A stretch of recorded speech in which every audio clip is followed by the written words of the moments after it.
Ya, pemirsa, pemerintah memastikan penerapan pajak pertambahan nilai sebesar 12% akan tetap berlaku mulai awal tahun 2025 sesuai dengan amanat dari Undang-Undang Harmonisasi Peraturan Perpajakan. Menteri Keuangan Sri Mulyani Indrawati menegaskan, kenaikan tarif PPN merupakan upaya untuk menjaga kondisi keseimbangan anggaran, pendapatan, dan belanja negara. Kementerian Keuangan memastikan kenaikan besaran pajak pertambahan nilai menjadi 12% tetap akan berlaku.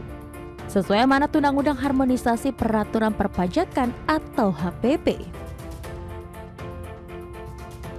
Dengan demikian PPN sebesar 12% akan mulai berlaku pada 1 Januari 2025 mendatang. Namun demikian Menteri Keuangan Sri Mulyani menegaskan akan terdapat sejumlah barang dan jasa ia akan ditetapkan tarif PPN lebih rendah dari 12% bahkan dikenakan PPN sebesar 0%. Sri Mulyani mengatakan kenaikan tarif PPN menjadi 12% bukanlah kebijakan yang bersifat ugal-ugalan, merupakan langkah untuk menjaga kondisi APBN yang menjalankan fungsi sebagai bantalan perekonomian termasuk pada saat terjadinya krisis di tingkat global. Jadi di sini kami sudah membahas bersama Bapak Ibu sekalian, sudah ada undang-undangnya. Kita perlu untuk menyiapkan agar itu bisa dijalankan tapi dengan tadi penjelasan yang baik sehingga kita tetap bisa bukannya membabi buta tapi APBN memang harus terus dijaga kesehatannya. Namun pada saat yang lain APBN itu harus berfungsi dan mampu merespon seperti yang kita lihat dalam episode-episode seperti waktu Global Financial Crisis, waktu terjadinya pandemi itu kita gunakan APBN. Di sisi lain, Menteri Koordinator Bidang Perekonomian Airlangga Hartarto menyebut pemerintah akan mempertimbangkan sejumlah program untuk mendukung daya beli masyarakat sejalan dengan rencana penerapan PPN sebesar 12%. Dari Jakarta, Tim Liputan IDX Channel. Ya, pemirsa, untuk membahas tema kita kali ini, tarif PPN 12% resmi berlaku 1 Januari 2025. Kita sudah tersambung melalui Zoom bersama dengan Mas Arief Rohman Said, beliau adalah Ketua HIPMI Tech Center. Halo, apa kabar, Mas Arief? Halo, apa kabar, Mas Pras? Salam sehat ya, Mas. Salam sehat, semoga sehat selalu semua. Baik, terima kasih juga atas waktu yang disempatkan. Ini menarik, kalau dari sudut pandangan Anda, Mas Arief melihat bagaimana sih dengan kenaikan tarif PPN 12%, akhirnya tetap diberlakukan begitu di tahun depan. Anda melihatnya bagaimana? Silakan. Iya, jadi memang ini tidak sekali kita diskusikan ya Mas Pras Ya. ya di forum ini, tapi memang kalau kita bicara ketentuannya, undang-undangnya, itu kan memang sudah ditetapkan semenjak 2021 ya, mulai berlakunya Undang-Undang HPP itu. Nah, memang kalau kita tadi merespon ini bukan kebijakan yang ugal-ugalan ya, memang kita meyakini bahwa pemerintah pasti sudah mempertimbangkan segala sesuatunya. Nah, tapi yang perlu dijadikan catatan bahwa kebijakan ini kan diputuskan atau diundangkan di saat 2021 waktu itu ya, dan tentu ini secara konteks, secara kondisi ekonomi dan segala sesuatunya itu kan tentu berbeda dengan saat itu diundangkan. Jadi saya kira sebenarnya ya tentu ini akan sangat memberatkan pelaku usaha ya, karena dengan naiknya pajak dari PPN dari 11 menjadi 12% ini tidak sekedar naik 1% sebenarnya Mas Pras. Tapi PPN-nya tuh naik sekitar hampir 10%, 9, ini sekian persen lah ya, karena dari 11% menjadi 12%. Tentu ini akan sangat memberatkan, dan ini tentu dengan kondisi ekonomi kita saat ini tentu kita harus waspada betul bahwa jangan sampai ini justru menjadi kontraproduktif begitu. Ya. Nah, lantas kira-kira kita bicara mengenai poin-poin penting nih yang mungkin harus diatur begitu dalam pelaksanaan pemberlakuan dari PPN 12% tahun depan ini apa saja ya? Ya, paling tidak ada dua hal yang menjadi masukan kami ya, ketika memang ini yang mau tidak mau harus diberlakukan lah. Tapi ini kan sesuatu yang memberatkan. Nah, tentu kita berharap ada sisi lainnya itu diberikan semacam kelonggaran atau insentif lah kita bisa misalkan satu yaitu dengan menaikkan PTKP, saya kira itu menjadi salah satu solusi alternatif untuk bagaimana agar ini tidak terlalu begitu memberatkan. Nah, nanti bisa dikaji kenaikan PTKP-nya itu bisa sampai berapa. Kalau sekarang itu kan 54 juta ya per orang ya. Itu nanti mungkin bisa dinaikkan sehingga lapisan tarif lapisan penghasilan yang dikenai PPh itu juga kemudian menjadi meningkat sehingga Oke. apa yang menjadi penghasilan bisa betul-betul dibelanjakan oleh masyarakat. Nah, kemudian yang selanjutnya adalah mungkin kita tentu memberikan masukan agar kenaikan ini disertai, kalau kita lihat pengecualian untuk PPN itu kan terakhir sudah beberapa tahun yang lalu, artinya tidak bersamaan dengan Undang-Undang HPP ini. Nah, saya kira perlu juga dengan pemberlakuan PPN naik menjadi 12% ini ditambahkan pengecualian-pengecualian di dalam pengenaan PPN ini. Karena kalau kita bicara PPN itu kan semua kena kecuali yang ada di dalam negative list. Jadi saya kira perlu ditambahkan di dalam negative list sektor-sektor yang memang terkena dampak begitu dahsyat terhadap nanti kenaikan PPN ini, Mas Pras. Ya, tapi kalau kita bicara mengenai sektor-sektor ataupun yang berpotensi terdampak dengan kenaikan hampir 10% dari PPN dari 11 ke 12% di tahun depan, ini memang apa saja yang mungkin ya ini kaitannya dengan bagaimana menjadi geliat ekonomi Indonesia ke depan begitu?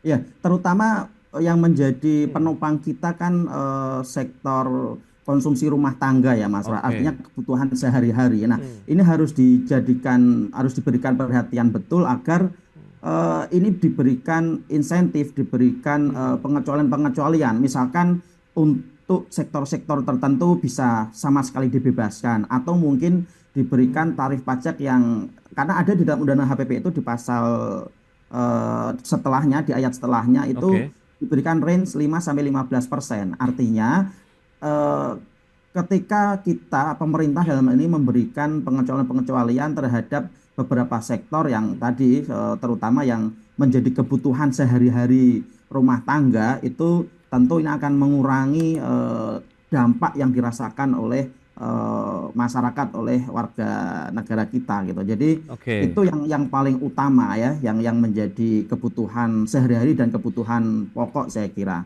dan yang menjadi kebutuhan dasar dari kita masyarakat gitu.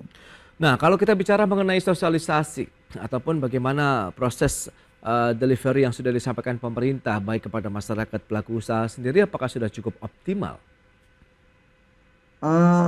Jadi saya kira memang ini perlu terus ditingkatkan ya, apalagi kaitan dengan hal-hal yang sensitif seperti ini. Ini Yap. masyarakat harus betul-betul bisa mendapatkan penjelasan yang komprehensif. Jadi tidak bisa kemudian pemerintah dalam hal ini hanya menyampaikan misalkan ini sudah menjadi keputusan atau ketetapan dalam undang-undang misalkan, Ya. atau hanya menjelaskan dengan hal-hal yang harus bisa betul-betul dipahami oleh masyarakat begitu, Oke. sehingga nanti masyarakat juga bisa memahami bahwa oh ya memang kita perlu untuk bergotong royong bagaimana pembangunan di negeri kita tercinta ini bisa terus berjalan, pertumbuhan ekonomi juga bisa terus tumbuh dan bergerak begitu, sehingga ada kesadaran kolektif dari masyarakat kita bahwa oke lah kalau memang PPN itu naik, mudah-mudahan ya semuanya memang kemudian bisa ikut bertumbuh juga secara ekonomi secara keseluruhan. Tapi dengan catatan tadi perlu adanya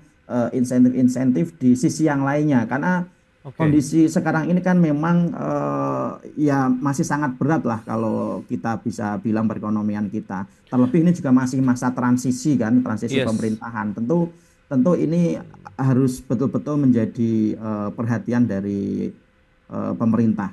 Ya, dampak ataupun konsekuensi yang harus diantisipasi begitu dengan adanya pemberlakuan PPN 12% di tahun depan ini kira-kira apa saja? Mengingat tadi mungkin bagi sebagian orang ini cukup memberatkan begitu. Tapi bagaimana dengan perusahaan-perusahaan besar? Apakah 12% ini menjadi suatu hal yang tidak bermasalah atau bagaimana? Atau justru sebenarnya 12% ini ya rata-rata ya banyak yang tidak setuju begitu, tidak pro untuk dinaikkan misalnya. Ya, kalau kita perhatikan ya, memang kan banyak sekali elemen-elemen masyarakat yang menyatakan ketidaksetujuannya. Oke. Tapi lagi-lagi dalam hal ini pemerintah menyampaikan bahwa ini sudah ditetapkan, ini sewaktu itu sudah disampaikan juga kepada teman-teman di DPR dan segala macamnya. Walaupun tadi dari awal kita sudah sampaikan bahwa konteks saat itu ditetapkan dengan konteks saat ini itu kan berbeda gitu, dan itu menurut kami itu bisa di-adjust ketika memang kondisinya masih berat untuk masyarakat kita begitu. Jadi Oke. poin kami di situ sebenarnya bahwa ini Iya, masih iya. ada waktu kurang lebih 1 bulan lah ya untuk nanti menuju di 1 Januari 2025. Ya. Kita kaji betul, pemerintah mengkaji betul bahwa ini kita sama-sama tahu bahwa daya beli masyarakat sedang menurun, kemudian juga yang sama-sama kita tahu data kelas menengah kita dari 2019 ke 2024 juga cenderung turun. Ini kan menjadi alarm untuk perekonomian kita gitu. Betul. Apalagi dengan nanti PPN naik, itu tentu kan akan Ya. berdampak terhadap meningkatnya HPP, kemudian otomatis nanti akan menaikkan harga. Ya. Di situ kemudian nanti akan menurunkan demand, dan pada akhirnya nanti ketika demand turun, produksi kan akan turun, dan ini juga akan berdampak terhadap pemberhentian tenaga kerja. Jadi ini harus betul-betul diantisipasi dampak yang mungkin muncul dengan pemberlakuan kenaikan tarif menjadi 12% ini gitu. Ya, tapi kan di satu sisi ya kita tahu mungkin tahun depan kondisi fiskal pemerintah begitu yang cukup ketat begitu, sehingga memang kita perlu ada ya salah satulah kenaikan dari sisi pendapatan perpajakan begitu, dan salah satunya dengan PPN begitu yang akan dinaikkan tetap di 12% di tahun depan. Apakah ini menjadi suatu hal yang perlu kita pertimbangkan? Kita bahas nanti di segmen berikutnya. Mas Arief, kita akan jeda dulu sebentar ya. Dan pemirsa, kami masih akan segera kembali usai pariwara berikut ini.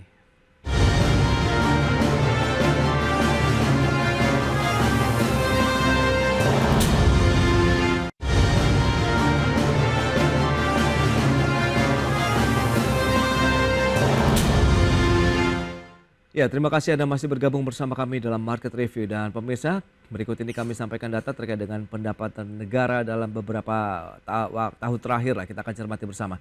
Baik, di tahun 2018 sampai dengan 2025 proyeksinya pergerakannya seperti apa? Terus naik target dari pendapatan negara dalam beberapa tahun terakhir ini. Kita lihat di tahun 2023 2.155,42 triliun, kemudian di tahun 2024 2.800 triliun, dan di tahun 2025 mendatang 3.000 triliun. Nah, ini menarik nih. Kemudian berikutnya kita lihat barang yang bebas dari pengenaan PPN. Nah, ini apa saja? Yang pertama, barang hasil pertambangan atau hasil pengeboran yang diambil langsung dari sumbernya. Kemudian barang kebutuhan pokok yang sangat dibutuhkan oleh rakyat banyak termasuk susu.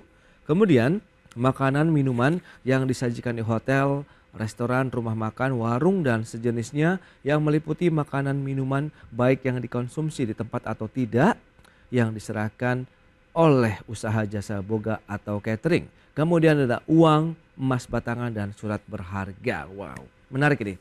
Kita akan lanjutkan kembali perbincangan bersama dengan Mas Arief Roman Said, Ketua HIPMI Tech Center. Mas Arief, bagaimana dari sisi tadi pendapatan negara ini targetnya terus naik, sementara kita tahu dari sektor perpajakan ini yang memang menjadi penopang APBN kita. Karena Anda melihat bagaimana 12% ini memang harus segera dinaikkan kalau kita memang mengejar target 3.000 triliun 2025.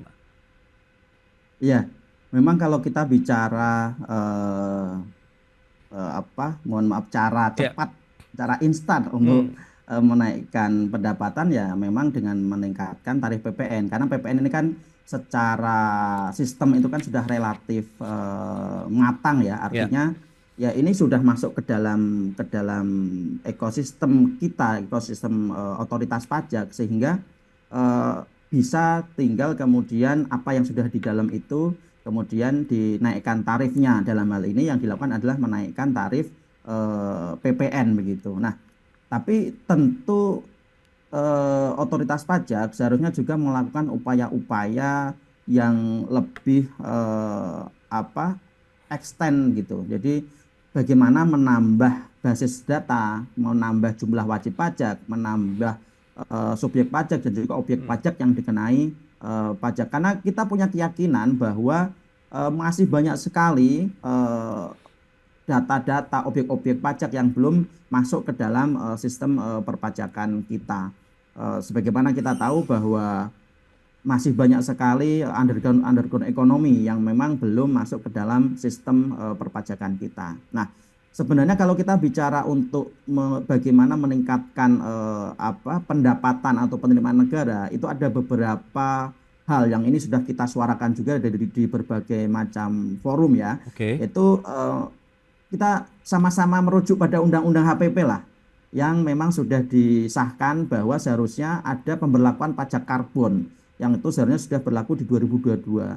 Nah, tapi sampai sekarang kan itu cenderung belum dieksekusi, dilaksanakan. Itu yang pertama. Kan kita kalau bicara bahwa PPN sudah ada di dalam undang-undang, pajak karbon juga sudah ada itu dalam undang-undang HPP begitu. Oke. Kemudian yang kedua adalah mungkin kita bicara soal turunan nikel. Ini juga potensinya luar biasa besar untuk bagaimana meningkatkan penerimaan perpajakan kita.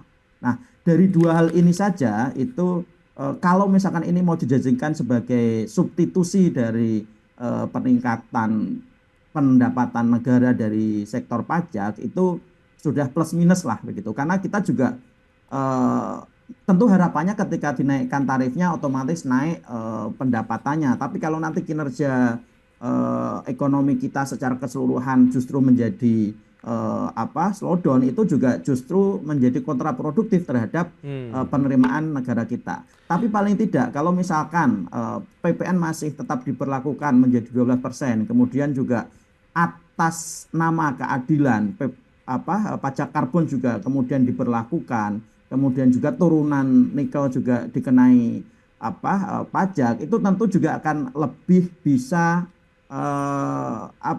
memenuhi rasa keadilan masyarakat begitu. Jadi tidak hanya dalam tanda petik cari mudahnya dan mencari resiko yang terkecil, tapi juga tentu kalau kita bicara tadi alasannya undang-undang segala macam tadi kita sudah sebutkan di atas, bagaimana pajak karbon dan juga mungkin bisa ditambahkan dengan produk-produk turunan nikel lainnya.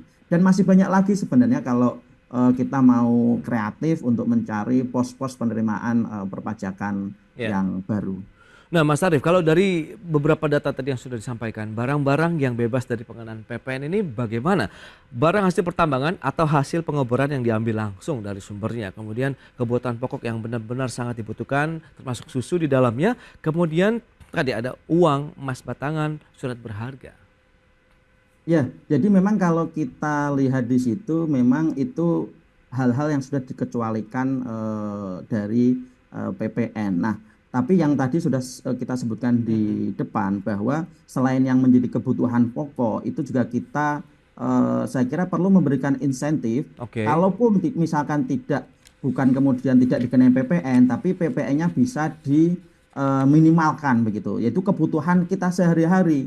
Ya bisa kebutuhan-kebutuhan untuk bahan-bahan makanan dan segala macamnya itu. Jadi tidak sekedar apa yang menjadi kebutuhan pokok saja yang disebutkan, di situ ada beras dan lain sebagainya. Nah, itu pun nanti juga ada pengecualian ketika sudah ada proses pengepakan, proses nilai tambah lah di situ. Itu juga kan jadi nanti akan ada persyaratan-persyaratannya itu, Mas Pras, untuk bagaimana tetap dikecualikan. Nanti kalau sudah ada proses nilai tambah dan segala macamnya, itu juga kemudian menjadi